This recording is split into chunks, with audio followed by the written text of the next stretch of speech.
Alhamdulillah yang saya hormati iaitu moderator kita, pengurusi majlis pada pagi ini, iaitu Pemuda Akyar. Dan juga yang saya kasihi barisan-barisan Ajar Puasa, Gemenu Iman. Dan juga yang dihormati Datuk-Datuk, Datin-Datin, dan para guru, asatizah, ibu-ibu dan ayah-ayah yang dikasihi oleh Allah Subhanahu Wa Taala. Alhamdulillah. Syukur kita kepada Allah SWT yang mana kita bangkit-bangkitnya kita telah diberikan petunjuk dan hidayah daripada Allah SWT yang mana tanpanya Allah SWT maknanya tak ada kita nak membuat perkara-perkara amalan yang boleh ini. Dan kita kena banyakkan berdoa kepada Allah SWT agar digunakan kepada kita hati yang istiqamah.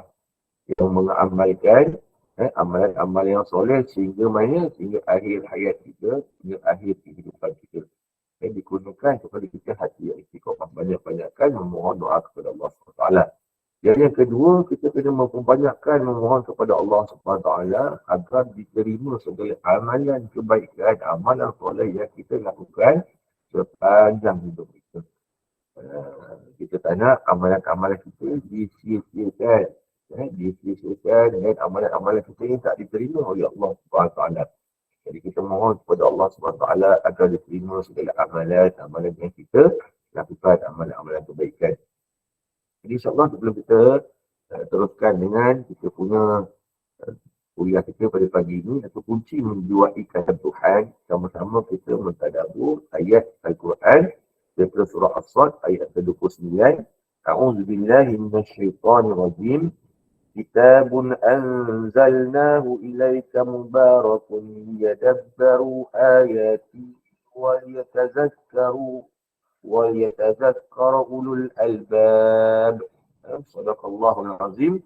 Yang bermaksud Al-Quran ini sebuah kitab yang kami turunkan kepadamu, iaitu dan umatmu wahai Muhammad, kitab yang mubarak, kitab yang mubarak, banyak faedah-faedah dan manfaatnya untuk orang-orang yang berakal, sempurna, beringat, mengambil iktibar.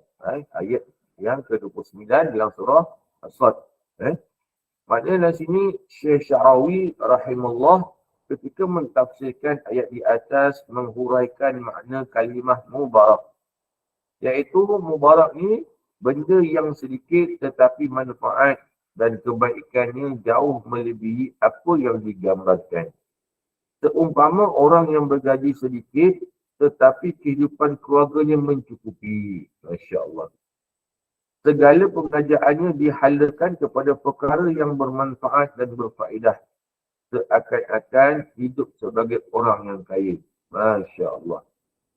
Itu yang dikatakan menghuraikan makna kalimah mubarak daripada Syekh Syarawi rahimahullah yang menggambarkan seumpama orang yang bergaji sedikit tetapi mencukupi apa yang untuk keluarganya, mencukupi untuk kehidupannya. Dan apa yang dibelanjakan dalam kehidupannya, dalam hariannya, dihalakan untuk perkara-perkara yang bermanfaat. Jadi alhamdulillah kita lihat pada pagi ini, jangan lupa kita bantu Gemma Nur Iman ni dengan menyumbang sedikit. Tak banyak pun sedikit kita menyumbang untuk Gemma Nur Iman ni meneruskan program-program yang bermanfaat. Maknanya kita membelanjakan, kita keluarkan harta kita ni untuk perkara yang manfaat. Dia bukan manfaat untuk orang tu, manfaat untuk diri kita. Dia memberikan manfaat untuk diri kita. Kadang-kadang kita kena faham ni konsep sedekah, konsep infak ni. Nanti untunglah orang tu. Dapat tak ada sebenarnya untung kepada diri orang yang bersedekah, untung kepada diri kepada orang yang menginfak. Kerana apa? Kerana Allah nak bagi satu punyaan. Dan Allah nak mencukupi apa yang tak cukup dalam kehidupan. Jadi Allah nak jadi sama-sama kita bantu supaya perjalanan program ni sentiasa berjalan dengan lebih baik. dengan adanya para-para asatiza, para-para guru, para-para ustaz yang bagus, yang baik, untuk menyampaikan ilmu, untuk mengembangkan dakwah Islam, untuk mengajak manusia ke arah jalan kebenaran, mengajak manusia untuk mendekati kepada Allah Subhanahu Wa Taala dalam meningkatkan iman dan takwa. Okey.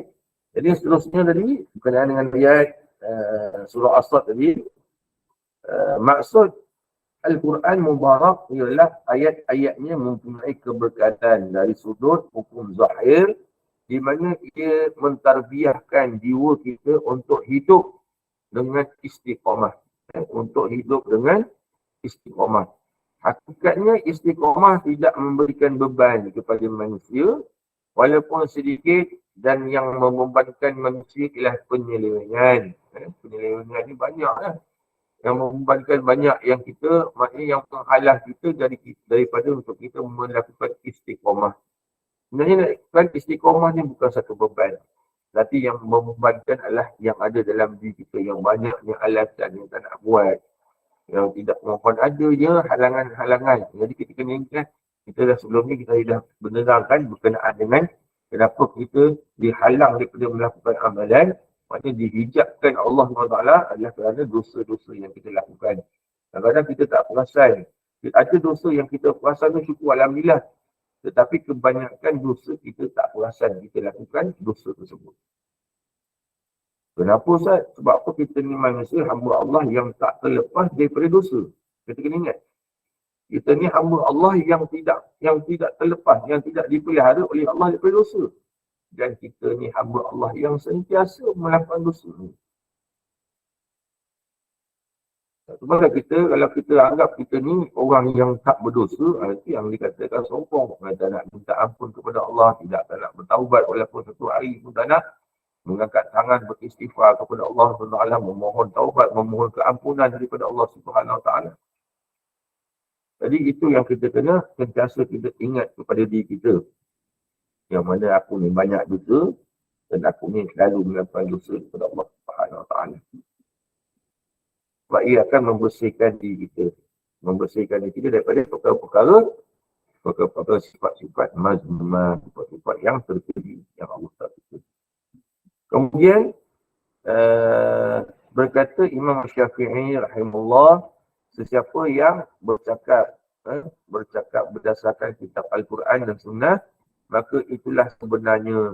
Adapun selain keduanya dilihat sia-sia. Maknanya kita ni apabila kita nak bercakap ataupun apa yang kita lakukan dalam kehidupan kita, hendaklah kita bersandarkan berdasarkan kepada Al-Quran dan Sunnah, untuk kita tidak dilihat oleh Allah SWT sebagai sia-sia. Maknanya apa yang kita buat, jangan kita buat perkara yang sia-sia, perkara yang tidak mendapat manfaat. Al-Quran selain untuk tilawah, selain untuk dibaca, ianya juga itu Nabi Syai'im. Al-Quran selain untuk tilawah, ianya juga penawar hati dan fikiran, penawar kepada hati kita. Al-Quran juga penawar kepada fikiran kita. Kita kena ingat, kenapa? Cuba kita lihat, kita baca Quran.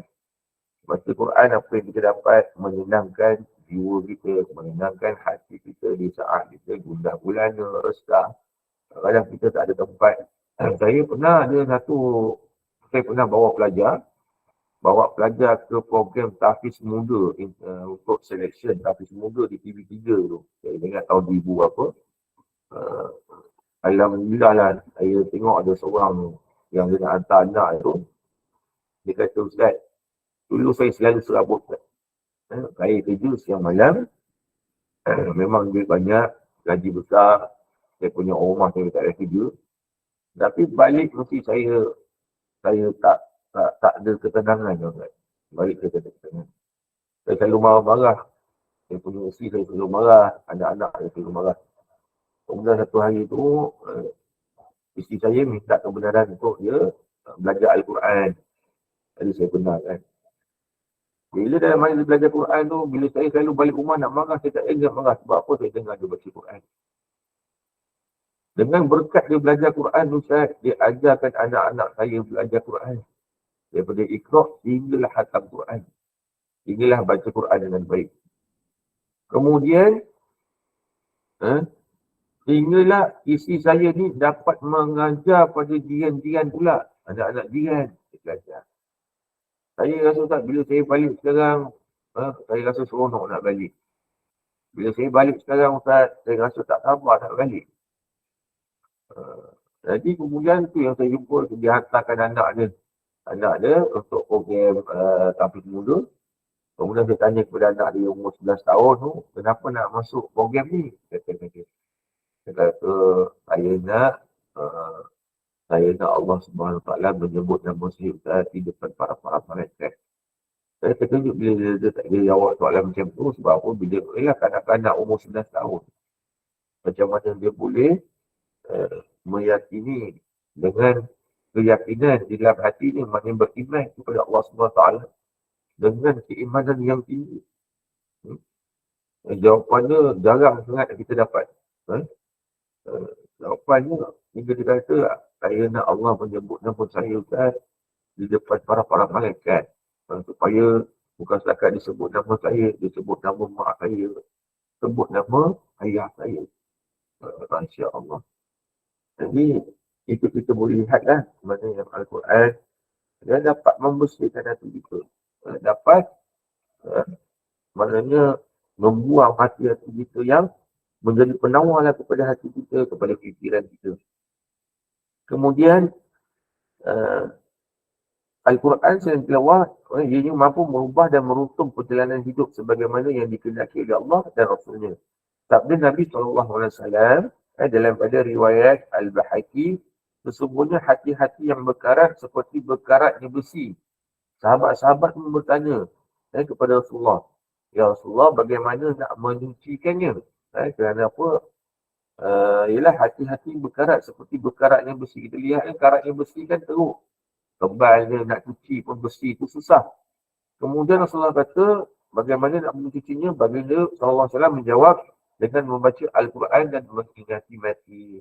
Yang mana dapat membersihkan hati kita yang berkarat seperti mana berkaratnya besi. Dia dapat menghilangkan karat-karatnya tersebut. Jadi kita kena banyakkan membaca Quran, kena banyakkan mengingat kematian, dan kita kena selalu mentadabbur Al-Quran. Pesan Sayyidina Abu Hurairah radhiyallahu anhu, rumah yang dibacakan Al-Quran di dalamnya nescaya lapanglah penghuninya, luas kebajikannya. Lalu masuklah malaikat-malaikat rahmat dan keluarlah syaitan. Rumah yang tidak dibacakan Al-Quran sempitlah penghuninya dan sedikitlah kebajikannya. Dan keluarlah malaikat-malaikat rahmat dan masuklah syaitan-syaitan. Jadi apa yang kita dapat daripada pesanan daripada Sayyidina Abu Hurairah, yang mana hendaklah kita ni membaca Al-Quran, sentiasa melazimi Al-Quran. Dan kita kena baca Al-Quran, apabila kita baca Al-Quran dalam rumah kita, maka dilapangkan penghuninya. Semuanya akan dapat. Tuan-tuan dan perempuan, semua akan dapat. Dalam rumah kita ada siapa? Di kalangan tu semua akan dapat. Tanpa, memang akan dapat. Kemudian untuk pagi ni, kita baca Quran, kan? Maknanya penghuni dalam rumah kita semua dapat. Dilapangkan perjalanannya, dilapangkan pemudahkan urusan, nak pergi kerja dilapangkan. Sebab atas kita punya kadang amalan kita, doa kita pada pagi ni, untuk ahli keluarga kita, dipermudahkan urusan. Ada hari ni kadang ada anak nak pergi interview, kita minta dipermudahkan. Dia nak pergi hospital, dipermudahkan oleh Allah SWT. Kita kena lihat kehebatan Al-Quran yang Allah turunkan. Ini yang kita kena lihat. Okey. Yang seterusnya, apa yang kita kena buat adalah bacalah Al-Quran, pelajarilah Al-Quran, belajarlah Al-Quran. Dan kita kena memahami Al-Quran. Dan kita mengamalkan Al-Quran ni dalam kehidupan kita. Dan segala-galanya yang berkaitan dengan Al-Quran. Kita kena mempelajarinya, kita kena memahaminya, dan kita yang penting kita kena mengamal dalam kehidupan kita. Untuk apa nescaya kurniaan iaitu barakah, iaitu keberkatan daripada Allah SWT dan mubarak kepada kita dalam seluruh kehidupan kita dunia dan akhirat. Itu yang kita nak dalam kehidupan kita. Itu yang Allah pun nak. Bukan setakat itu, sebenarnya Allah yang nak. Allah nak kurniakan kepada kita, nak berikan kepada kita. Itu yang Allah nak sampaikan. Kamu nak tak keberkatan dalam hidup kamu? Nak, tapi bagaimana? Ini Allah terangkan. Kamu nak tak kehidupan kamu diridai oleh Allah? Macam mana? Jadi kita kena ambil peluang yang ada. Ambil peluang yang ada ruang peluang ni. Kita kena rebutkan, insyaAllah. Okey? Jadi Alhamdulillah kita teruskan dengan kita punya tajuk kunci menjiwai kalam Tuhan. Kita masuk kepada iaitu pendidikan nuzul Al-Quran. Dan sebelum ni kita dah pelajari berkenaan dengan bagaimana apakah ciri-ciri Al-Quran, kisah Al-Quran, sejarah Al-Quran, tarikh dan tasrif Al-Quran. Kemudian ciri-ciri Al-Quran apa, sifat Al-Quran apa. Dan kita dah masuk kepada nuzul Quran. Kita dah menceritakan bagaimana apakah tujuan Al-Quran ni, apakah maksud petunjuk. Petunjuk ni, Al-Quran ni memang petunjuk, tetapi ada dua petunjuk. Petunjuk untuk mereka menjadi orang yang beriman, dan Al-Quran juga boleh menjadi petunjuk kepada mereka menjadi tidak beriman kepada Allah SWT. Mereka yang dilaknat oleh Allah SWT. Jadi kita mohon kepada Allah agar Al-Quran ini menjadi petunjuk kita untuk menjadi hamba-Nya yang beriman, hamba-Nya yang bertakwa kepada Allah SWT. Jadi kita kena lihat bagaimana persediaan menerima wahyu, iaitu yang pertama sekali adalah Nabi dia bermimpi yang mana dia melihat fajar pada waktu subuh. Kemudian Nabi dia berulang alik ke Gua Hira. Itu yang dikatakan wahyu yang pertama diturunkan kepada Rasulullah SAW adalah Ruqyah As-Salihah ataupun Ruqyah As-Sadiqah. Maknanya iaitu mimpi yang benar. Nabi dia melihat mimpinya seperti fajar pada waktu subuh. Selepas dia melihat mimpi itu, kemudian dia beruzlah ataupun berhalwah seorang diri di Gua Hira untuk beribadat kepada Allah Subhanahu Wa Taala. Kemudian kita dapat melihat pendidikan Al-Quran daripada ini yang topik yang lepas topik yang lepas. Sebelum kita nak masuk topik yang baru, ni kita revise balik topik yang lepas. Jadi kita lihat pendidikan Al-Quran yang mana ayat Al-Quran yang diturunkan oleh Allah SWT. A'udzubillahi minasyaitanirrajim. Iqra' bismi rabbikal ladzi khalaq. Khalaqal insana min 'alaq. Iqra' wa rabbukal akram. Alladzi 'allama bil qalam. 'Allamal insana ma lam ya'lam. Sadaqallahul azim. Bacalah dengan nama Tuhanmu yang menjadikan. Dia menjadikan daripada seperti sejarah iaitu yang melekat di sini rahim. Bacalah sesungguhnya Tuhanmu yang mulia yang mengajar dengan perantaraan kalam. Dia mengajar manusia apa yang mereka tidak ketahui. Surah Al-Alaq ayat 1 hingga ayat ke-5. Maknanya kat dalam ayat ni Allah kita dapat merumuskan pendidikan Al-Quran tu. Pendidikan Al-Quran tu kita dapat lihat muka surat 29. Okay, Alhamdulillah. Kita dapat melihat daripada ayat ini dapat dirumuskan pendidikan tu seperti mana yang pertama mendidik kita. Pendidikan Al-Quran yang mana ayat-ayat tadi mendidik kita supaya mengingat kepada Allah Subhanahu Wa Taala dan menyebut-nyebut namanya. Setiap apa yang kita buat, apa yang kita nak buat dalam kehidupan kita, permulaan kita nak buat, apa yang kita nak lakukan, kena menyebut nama Allah Subhanahu Wa Taala. Katanya pendidikan kita dapat, yang Allah nak mendidik kita ni supaya menyebut namanya.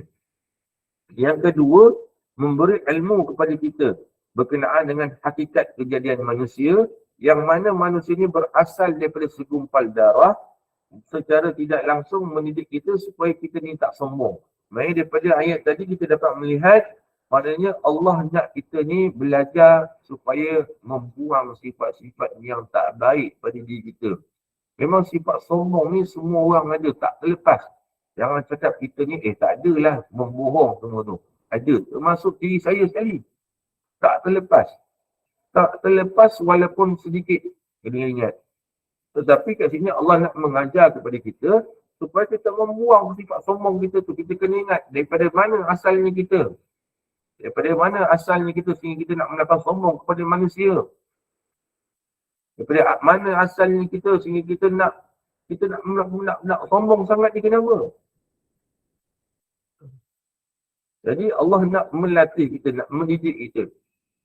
Supaya kita kena ingat. Jangan kita mencaci hamba Allah sekalian. Jangan kita mengkeji orang-orang.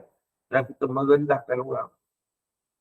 Walaupun dia tukang sapu, walaupun dia tukang cleaner, walaupun dia buat apa sajalah. Jangan sesekali kita menghina seseorang. Kerana Allah membenci dengan sifat-sifat tersebut, sifat-sifat sombong tersebut. Okey, kemudian kita dapat lihat selepas itu manusia membiak melalui perkahwinan daripada segi saimani, sekutu darah dan sekutu daging. Daripada situ membentuk pula rupa manusia sehingga hari kelahiran. Dalam surah Al-Mu'minun ada daripada ayat 12 hingga ayat 14. Yang ketiga tadi, mendidik kita supaya terus mencari ilmu dengan membaca bahan-bahan bacaan yang bersifat ilmiah. Maksudnya sentiasa kita mencari ilmu. Bahan bacaan ataupun kuliah-kuliah seperti ini di dalam platform-platform yang ada, dalam media-media sosial untuk kita mencari ilmu yang menjadikan kita ni bahan-bahan ilmu untuk menjadikan kita ni orang yang berilmu. Untuk kita menjadi orang yang manfaat. Supaya kita faham adanya ilmu ni, kita baru kita faham macam ni rupanya apa yang kita boleh buat, apa yang kita tak boleh nak buat, apa yang kita perlu dalam kehidupan kita. Betapa pentingnya ilmu ni. Tanpa ilmu maknanya kita akan jadi orang yang jahil dan sentiasa. Orang yang jahil. Allah nak kita ni menjadi orang yang berilmu, celik ilmu ni. Kemudian menurut Abdul Halim Mahmud pada tahun 1985 dalam kitabnya Iqra, yang kedua itu dia terjemah dengan bacalah, bermaksud belajarlah. Bukan setakat baca saja, tetapi kena belajarlah kamu, belajar. Kena menuntut ilmu. Ini kerana ayat selanjutnya menjelaskan Allah SWT mengajar dengan perantaraan kalam. Inilah yang dikatakan Al-Quran mendidik kita supaya membaca. Kita mendapat pendidikan supaya mencari ilmu. Maknanya membaca ni adalah mencari ilmu. Jangan kita baca saja, tetapi itu kena beza tak? Baca lain. Baca tapi tak dapat. Baca dan juga kena faham. Faham baru kita dapat ilmu tersebut. Setakat kita baca je, kita tak dapat ilmu. Maknanya kita hanya membaca saja, tetapi tak terkesan dalam hati kita. Kita nak baca sehingga timbulnya kesan dalam hati kita. Dan kita baca je tapi kita tak faham. Ada macam saya punya pelajar dia juga macam tu. Baca je tapi tak faham. Jadi kita nak faham. Kita nak apa yang kita baca tu menjadi manfaat lah. Terus kita kena banyakkan doa kepada Allah Subhanahu Wa Taala. Okey, jadi insya-Allah seterusnya inilah yang dikatakan Al-Quran mendidik kita supaya membaca. Kita dapat pendidikan supaya mencari ilmu. Akhirnya kita mendapat banyak ilmu daripada Al-Quran dan mengaplikasikan ilmu itu dalam aktiviti kehidupan kita. Masya Allah. Selepas ni ada tafsir surah An-Nur daripada Ustaz dan seterusnya. Ambil ilmu tersebut. Lihat apa yang nak disampaikan oleh Ustaz nanti. Kita nak dengar tafsir surah An-Nur dah silap tadi. Selepas ni. Kita timba ilmu. Untuk kita menjadi hamba Allah yang selit dengan ilmu. Untuk apa? Untuk kita manfaat pada diri kita. Kemudian kita masuk pada muka surat 31, berkenaan nuzul Al-Quran dan pendidikan. dia dapat lihat, maknanya perkara yang dibincangkan adalah nuzul Al-Quran. Maknanya dalam peristiwa nuzul Al-Quran terdapat prinsip-prinsip dan kaedah pendidikan. Maknanya kita dapat lihat, kita nak tengok bagaimana penurunan Al-Quran ini menjadi satu pendidikan kepada manusia kepada kita. Pendidikan merangkumi kurikulum, sukatan kaedah mengajar dan belajar serta penilaian. Kita dapat lihat kat sini. Perhatikanlah surah Al-Alaq. Sekiranya kita adalah guru terlatih, lihat prinsip pendidikan dalam ayat tersebut. Maksudnya kalau kita sebagai guru asatizah, kita dapat lihat pendidikan dalam ayat yang Allah turunkan dalam surah Al-Alaq tadi. Apa yang nak disampaikan oleh Allah Subhanahu Wa Taala. Pembaca yang bukan daripada kalangan guru, lihat kehebatan ayat Al-Quran yang Allah turunkan ini. Kita sebagai pelajar ataupun sebagai pembaca ataupun sebagai mencari ilmu, kita lihat Al-Quran ini sebagai satu kehebatan daripada Allah SWT yang Allah nak turunkan. Yang mana Al-Quran ini sebagai mukjizat. Kita dapat lihat kebesaran Allah SWT. Ayat pertama, bacalah dengan nama Tuhanmu. Daripada ayat ini kita dapat memahami bahawa yang pertama, Allah mendidik kita supaya melakukan pekerjaan dengan menyebut nama Allah Subhanahu Wa Taala. Maksudnya pendidikan yang kita dapat daripada ayat yang pertama daripada surah Al-Alaq, Iqra' bismi rabbikal ladzi khalaq. Yang mana kat sini Nabi mengajar kita supaya membaca basmalah, Bismillahirrahmanirrahim. Di sini juga ada kurikulum, iaitu sukatan, iaitu tauhid. Maknanya dalam ayat ni adanya pendidikan yang mana pendidikan iaitu pendidikan tauhid, mengesahkan Allah Subhanahu Wa Taala. Maksudnya meyakini Allah Subhanahu Wa Taala itu ada. Allah Subhanahu Wa Taala itu Tuhan yang Maha Kuasa. Secara tidak langsung memberitahu kita perkara yang perlu diajar terlebih dahulu kepada anak-anak orang Islam ialah ilmu tauhid. Maknanya perkara asas dalam kehidupan kita, perkara asas yang perlu kita ajar kepada anak-anak kita adalah ilmu tauhid, yang mana Allah itu Esa, Allah itu ada, Allah itu Maha Kuasa. Kita kena ajar kan. Adanya surga dan neraka Allah Subhanahu Wa Taala. Pengajian tauhid lah, pengajian yang berkaitan dengan iman. Rukun imannya. Macam anak saya, alhamdulillah kat sekolah baru saya mereportkan anak saya yang umur 5 tahun tu, dia kata anak saya baru nak memahami berkenaan dengan 5 rukun Islam. Kita kat rumah kita kena ajar anak kita. Pertama, apa dia rukun Islam. Yang kedua, apa? Ajar macam mana syahadahnya. Asyhadu an la ilaha illallah wa asyhadu anna Muhammadar Rasulullah. Adalah dengan maksudnya apa dia. Bukan angan solatnya. Bagaimana solatnya 13 rukun tu. Kenapa kita kena berpuasa? Semua tu kita kena mendidik anak-anak kita. Berkenaan dengan ilmu tauhid, iaitu keyakinan kepada Allah SWT dan mengakui Allah itu Maha Esa. Kat sekolah pun kita dapat lihat. Kat sekolah pun kita dapat lihat pelajaran tauhid ini diajar dahulu. Diajar dahulu dan menjadi sukatan pelajaran sekolah. Kat mana-mana pun, sekolah kerajaan ke, sekolah pondok ke, sekolah madrasah ke, maknanya diajarkan ilmu tauhid ni dulu. Diajarkan kepada kita. Apa pencipta kita? Allah Subhanahu Wa Taala. Sebelum kita nak memahami yang lain, kita kena kenal kita kenal kepada Allah Subhanahu Wa Taala. Kita kena tahu siapa pencipta kita. Kita kena faham yang tu. Baru kita akan faham yang lain. Kemudian demikian juga dengan pengajian umum di kampung-kampung, kat pondok-pondok, masjid-masjid. Semuanya memerlukan pengajian dengan pelajaran tauhid. Dalam ayat awal ini juga yang mula diturunkan, Allah SWT mengajar kepada kita ilmu sains, kesihatan atau sains biologi kepada Nabi. Ilmu sains sangat penting kepada orang Islam kerana dengan mengetahui ilmu sains kita lebih yakin kepada kekuasaan Allah. Itu sebenarnya jangan kita belajar ilmu sains, kita hilang kita percaya kepada Allah. Kita lebih kepada sains pula. Jangan. Kita belajar ilmu sains ni, maknanya Allah mengajar kita kepada ilmu sains untuk kita lebih dekat kepada Allah SWT. Lebih meyakini kepada Allah SWT. Lebih meyakini dengan kehebatan Allah. Lebih meyakini tentang kekuasaan Allah SWT. Bukannya kita tak lebih yakin pula kepada Allah SWT. Jangan. Kerana dengan mengetahui ilmu sains kita lebih yakin kepada kekuasaan Allah, kita insaf dengan kejadian manusia dan mengagungkan Allah di atas kekuasaan dan keagungannya. Kita menjadi lebih tunduk kepada Allah, kita menjadi lebih tawaduk kepada Allah Subhanahu Wa Taala.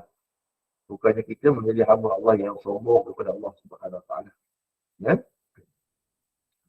Kita tidak mengajar ilmu sains kepada anak-anak di peringkat awal. Sedangkan Al-Quran menerangkan proses kejadian manusia pada ayat pertama lagi. Mungkin ada di tempat-tempat lain ilmu ini diajar dengan cara yang lebih mudah. Itu dia punya yang pertama tadilah. Pendidikan yang pertama. Pendidikan yang kedua dapat dipetik daripada peristiwa nuzul Al-Quran adalah pengajaran dan pembelajaran perlu dilakukan secara berperingkat. Yang kedua, maknanya pengajaran dan pembelajaran perlu dilakukan secara berperingkat. Tak boleh sekaligus. Kerana apa? Al-Quran diturunkan sehingga selesai memakan masa lebih kurang 23 tahun. Tak sama dengan kitab-kitab lain diturunkan oleh Allah sekaligus. Kerana apa? Ini mempunyai prinsip pendidikan. Itu mengajar, kita perlu mengajar sedikit demi sedikit dan beransur-ansur supaya lebih faham, supaya kita tak terkejut tak terbeban dengan apa yang nak disampaikan.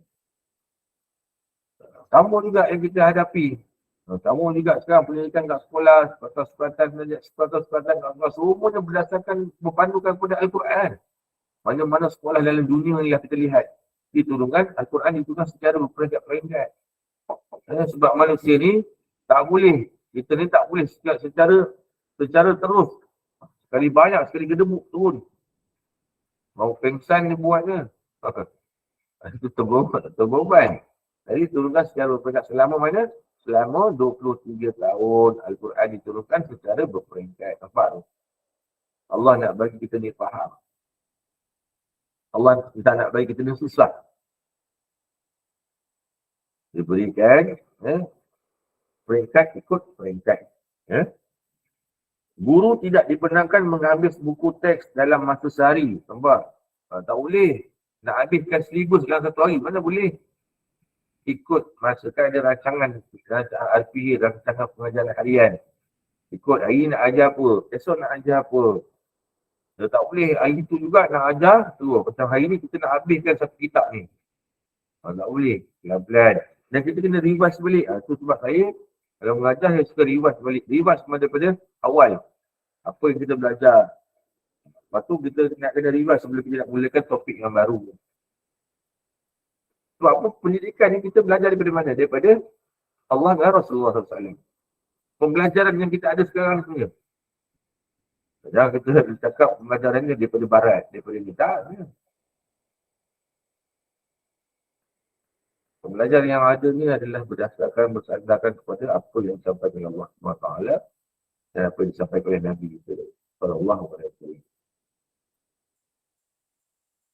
So kita faham, kita telik. Okey. Kemudian sekiranya guru hanya membaca buku teks dan menghabiskan semuanya dalam masa satu hari, tentulah pembelajaran tidak berkesan. Maknanya tak berkesan lah.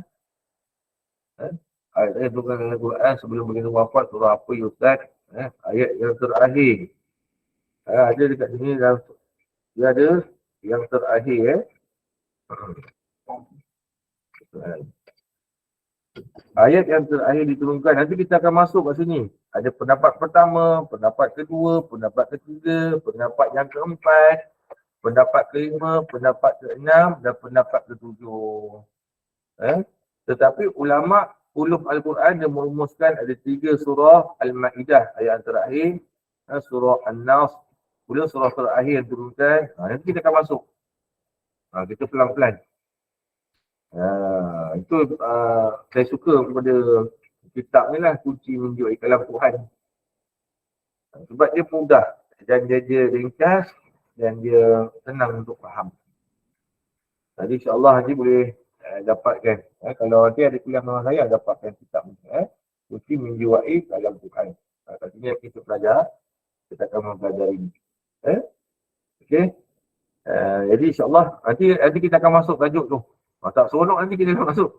Nak terus masuk. Dia ada. Semua ada insyaAllah. Nanti kita akan masuk bab tu. Okey, jadi insyaAllah yang ketiga nanti kita akan sambung sebab kita ada kuliah hadis selepas ni dengan Ustaz untuk tafsir surah An-Nur. Tu bagus atau baik. Dia beza antara tadabbur dengan tafsir dia lain. Tafsir ni dia akan terangkan berkenaan dengan satu persatu lah. Walaupun dia akan terangkan. Dia tak akan terangkan. Sebab diturunkan ni kenapa.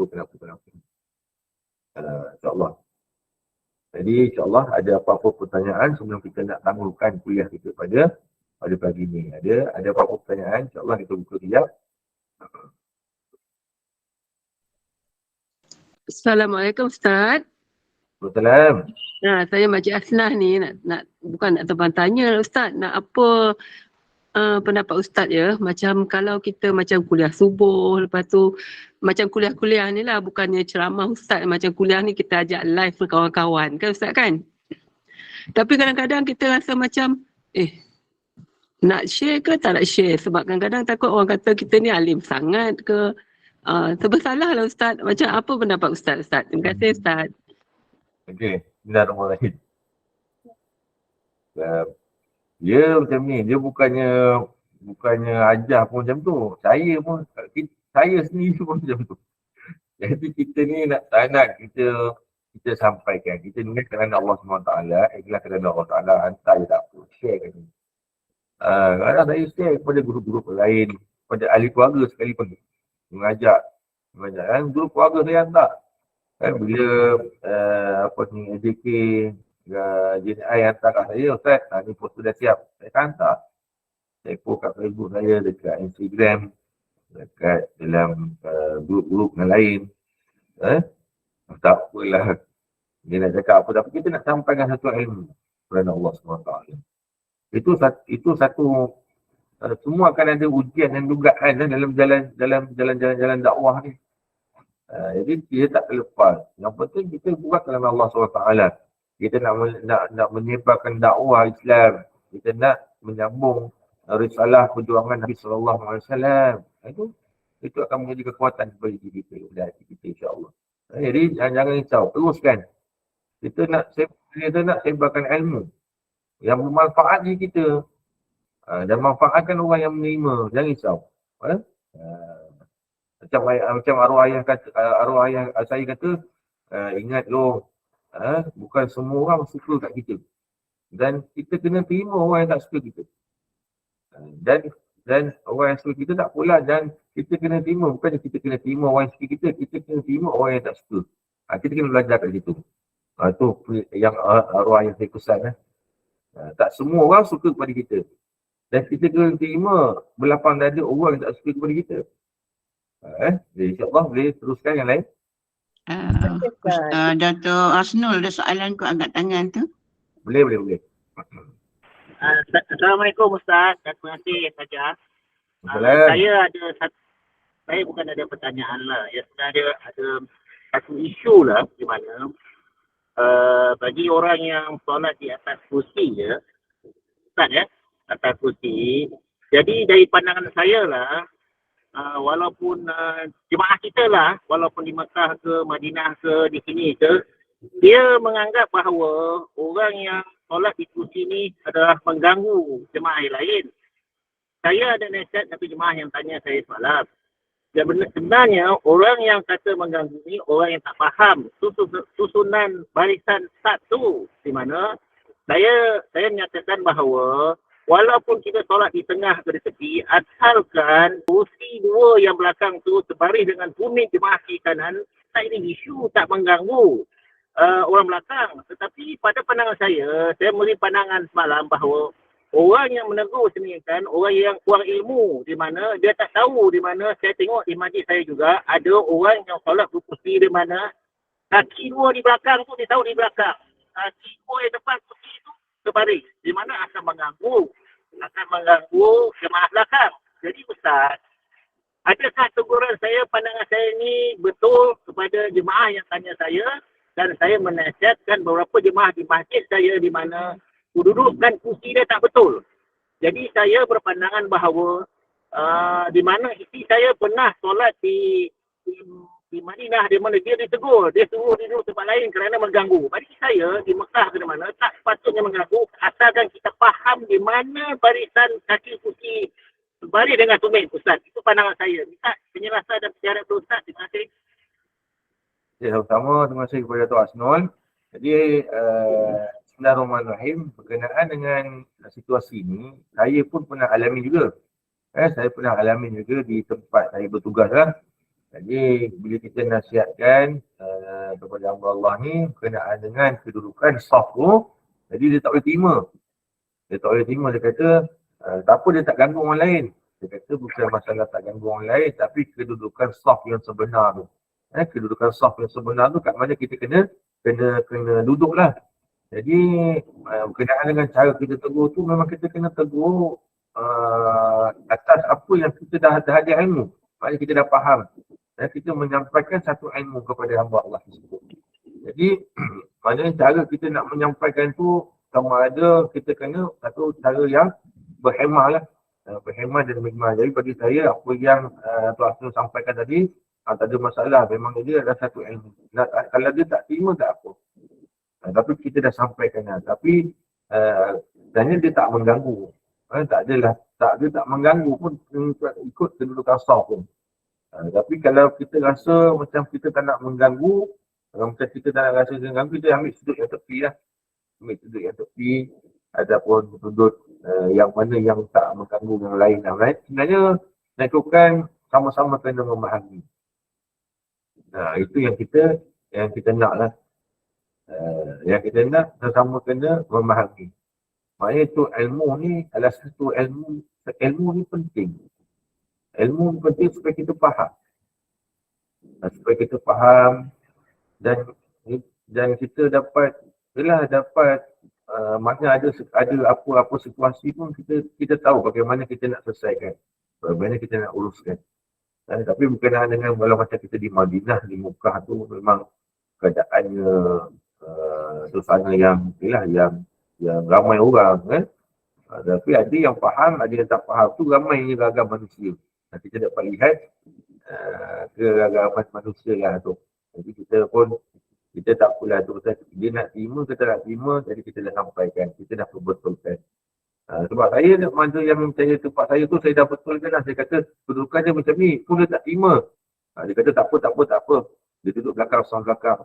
Kemudian ada datang hamba Allah kata, dia kata, Tuan, cik, ni salah ni, ni, patutnya sini. Dia pun tak nak terima juga. Ada orang datang lagi kali ketiga. Dia datang pun dia tak terima, tapi tak apalah. Yang penting kita dah sampaikan.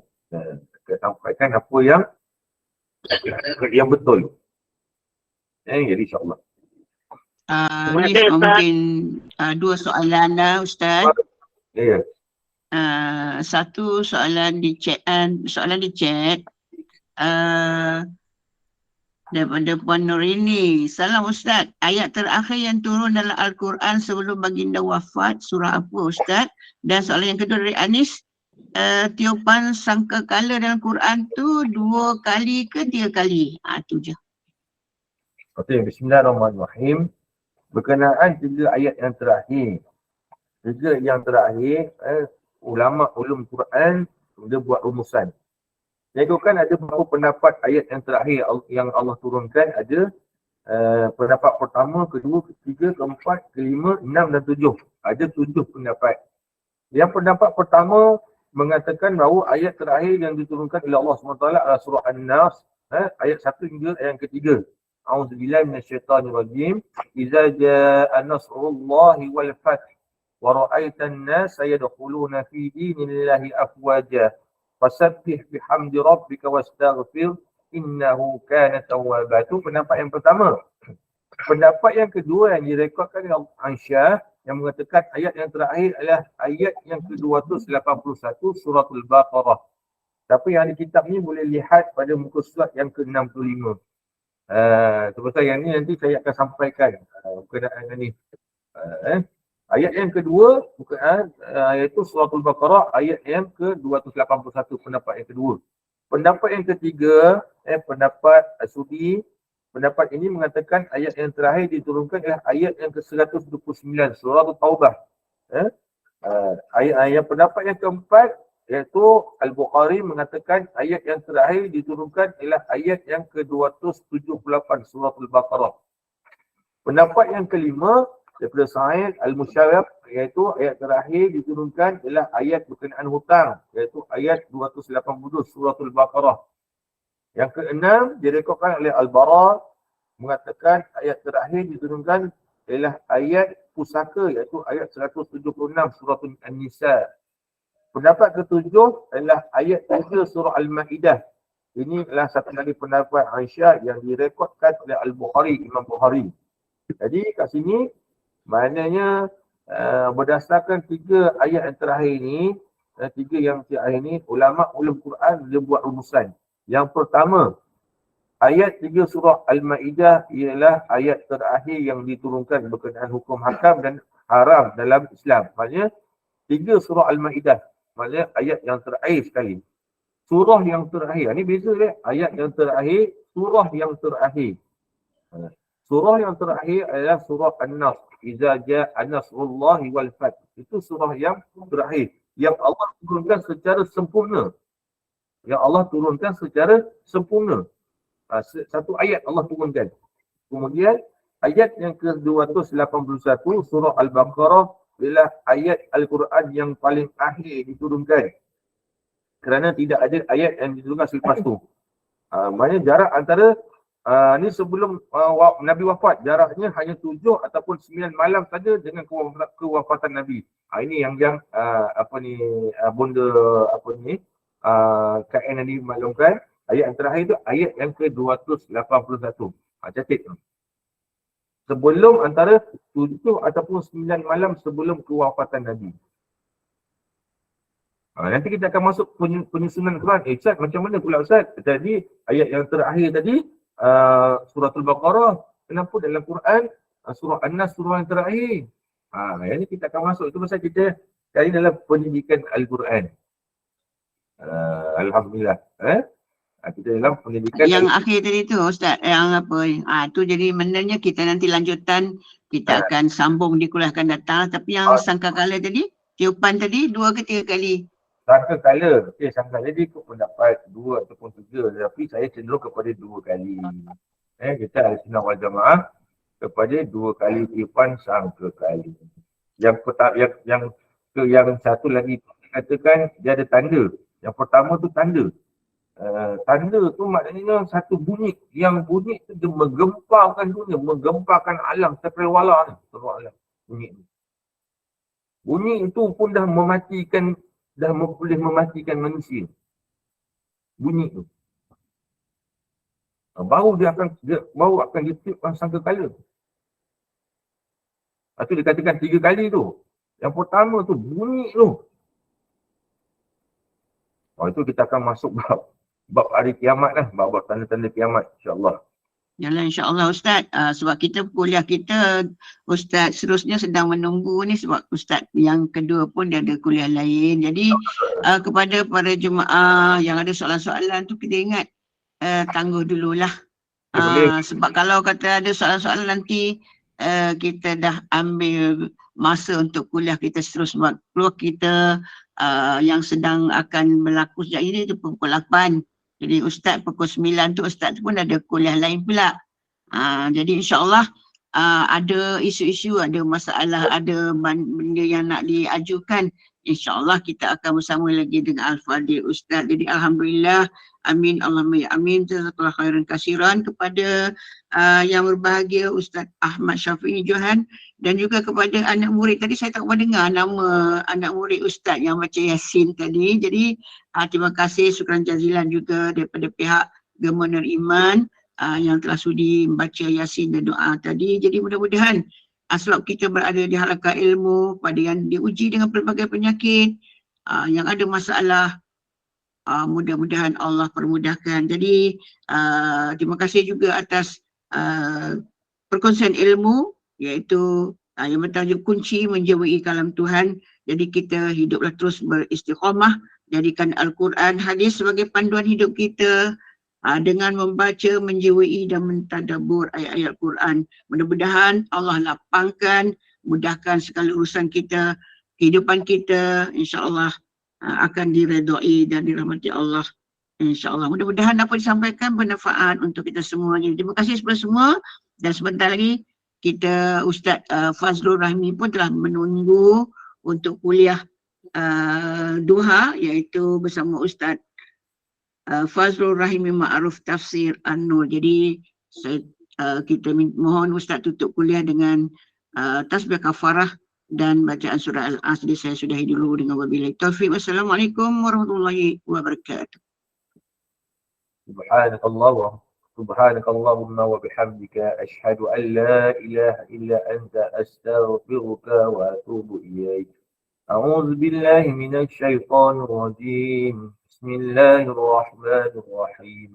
والعصر إن الإنسان لفي خسر إلا الذين آمنوا وعملوا الصالحات وتواصوا بالحق وتواصوا بالصبر. صدق الله العظيم. وبالله التوفيق والهداية. والسلام عليكم ورحمة الله وبركاته. إن شاء الله kita jumpa lagi.